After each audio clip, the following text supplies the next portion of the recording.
Spirit of the living Christ, born again in me.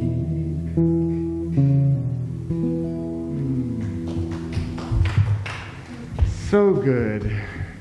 So this is our first Sunday of the month. And what came to me was to talk about change. There's a whole lot of change happening, and we are part of it. So there is something that's quite true. There's really only one thing in our life we can absolutely, certainly depend upon: change. Everything else is optional, but change is going to happen. And so the value of this is knowing that as you change your thoughts, you change your life, because we're a co-creator with that very essence. So I start with Scripture, Matthew chapter 18, verse 3. Here, it's a wonderful expression. Truly I tell you, unless you change and become like children, you will never enter the kingdom of heaven. So let's unpack this. For one thing, where's the kingdom of heaven? Right where? Within us. Yes, the kingdom of heaven is within us. So truly I tell you, you won't enter the kingdom of heaven until you become like children. So what are the attributes of children? Innocence, presence, trust, curious, play, wonder, joyful. So if we embody those values, where are we?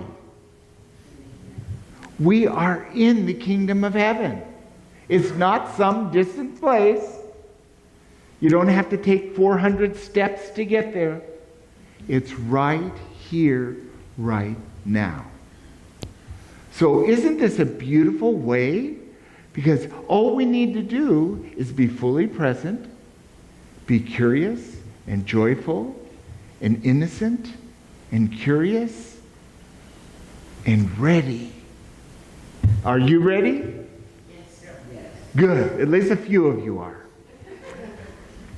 Wayne Dyer, great writer, and he loved unity.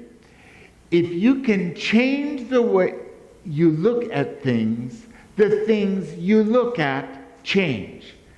Now this might seem like a little bumper sticker adage, but it's so true.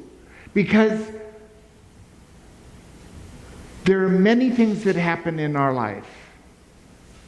And some of those things are quite challenging. I'm talking about the difficult relationships, the addiction, the diagnoses, the stub your toe, those things in life that are difficult. Anyone ever experienced anything like that? Then I'm not alone. Now, if you can become present and like a child, look at whatever's happening with wonder. I wonder why this relationship's failing. I'm curious. How am I participating that's supporting the trouble of the relationship? Or the diagnosis, or the difficulty at the job, or what, fill in the blank. The difficulty, we can look at it with wonder. And when we look at it differently, it changes. It's no longer the issue. Now, I'm sure you can come up with examples in your own life, but this is like the person who's been diagnosed with cancer, goes through the treatment, and comes fully healthy on the other side. And that might take a couple years.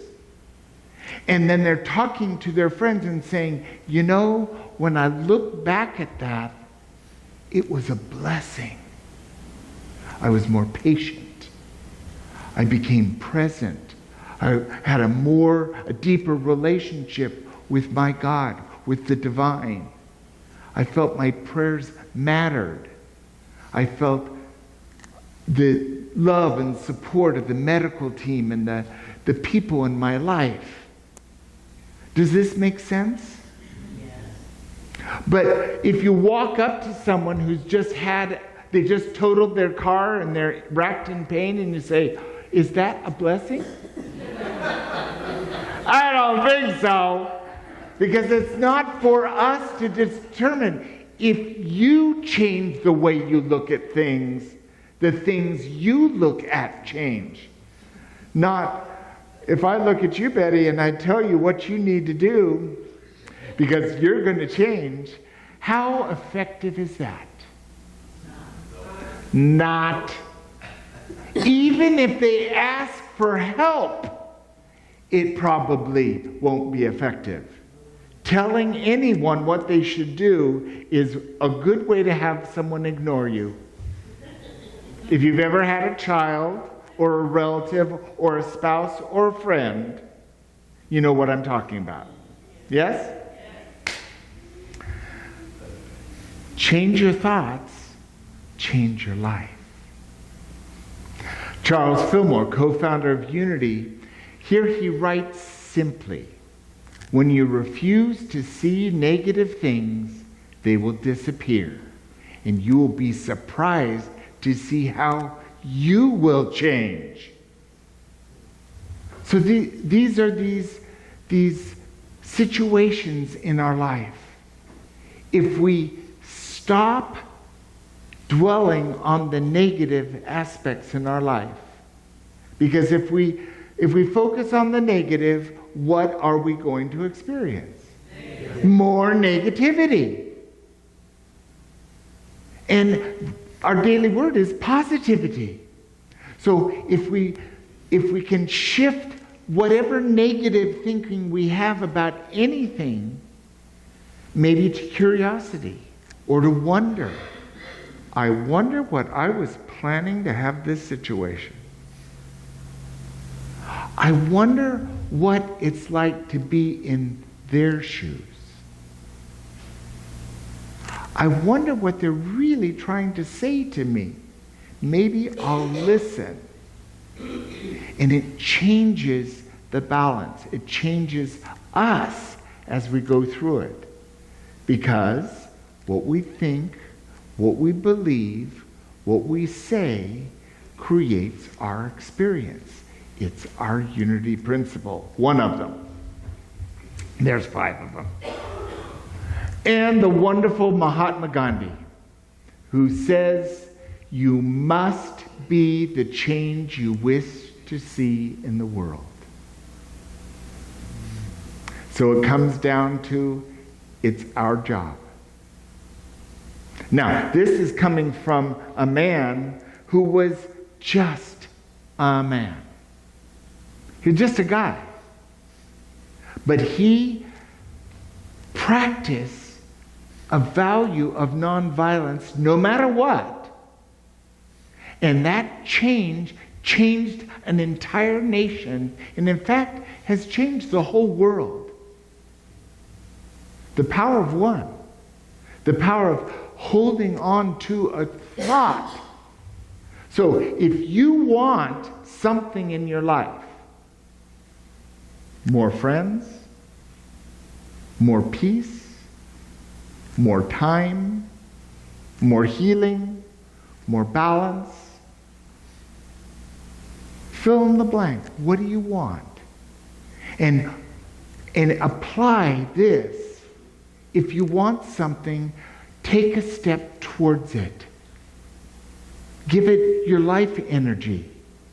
Chances are what you want to see in the world is not more pain. Not more stress. Not broken relationships. Right? And as we grow and see the value of the spiritual journey of change, we can affect what we focus on, what we think. That's why affirmative prayer has such power, by focusing on the highest good.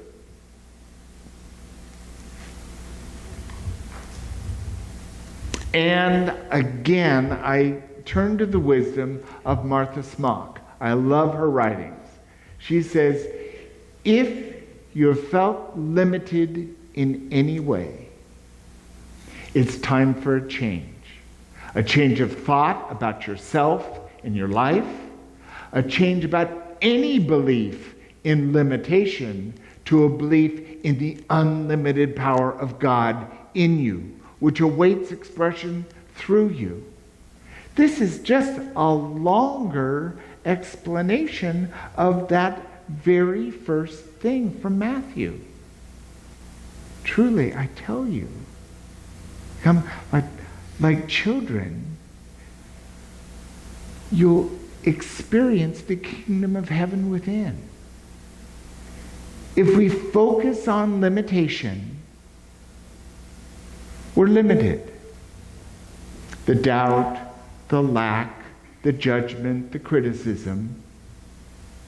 It's very consistent.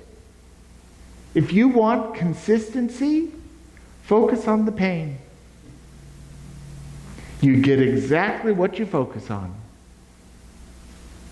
But if you allow yourself to let go of focusing on that stuff and focus on the kingdom of heaven within us,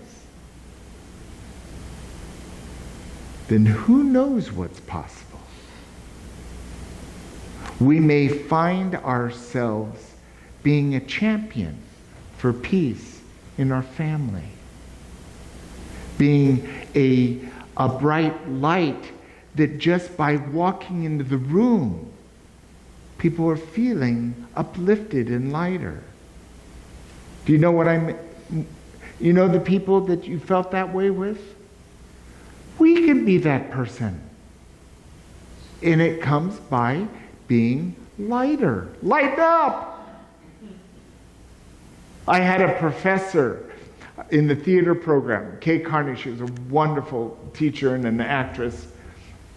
And anytime she passed me in the hall, she would grab me by the shoulders and go, "Gary, lighten up!" Okay.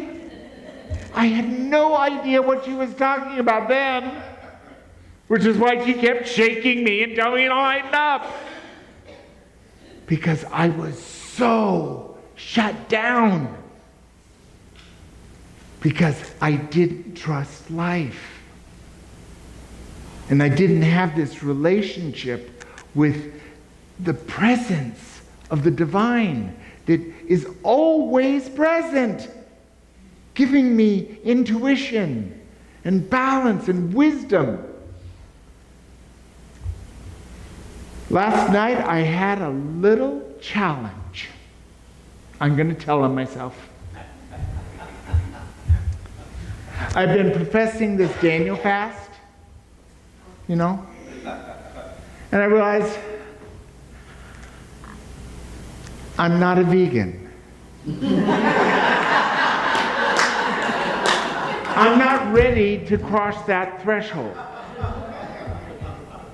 And if I do that for 40 days, what's going to happen in 41 days? I'm just going to eat the way I eat.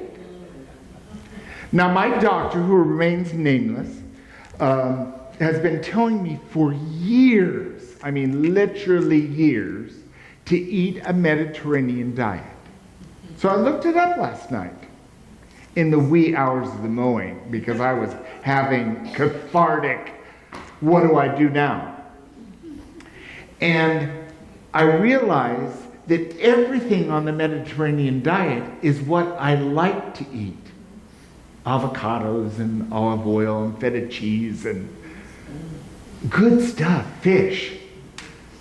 And my doctor wants me to eat 2 or 3 helpings of fish a week. Now I do maybe that in a month.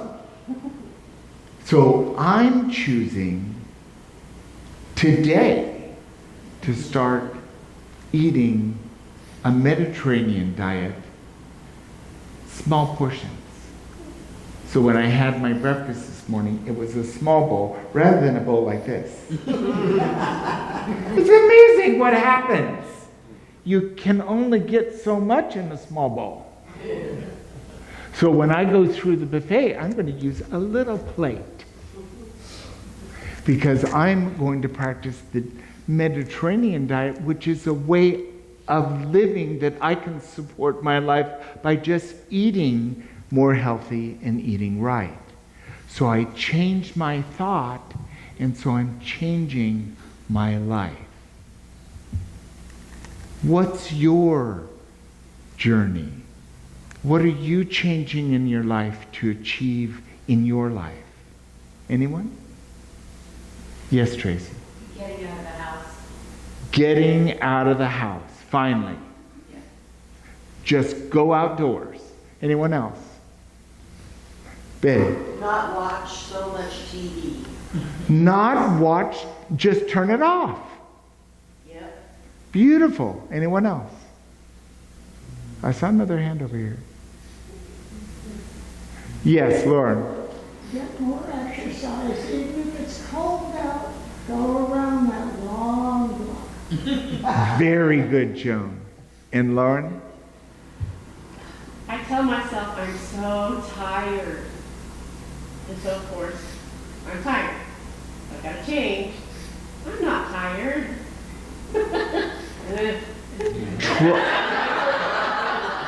Try not using the word not and just claiming, I have all the energy I need today.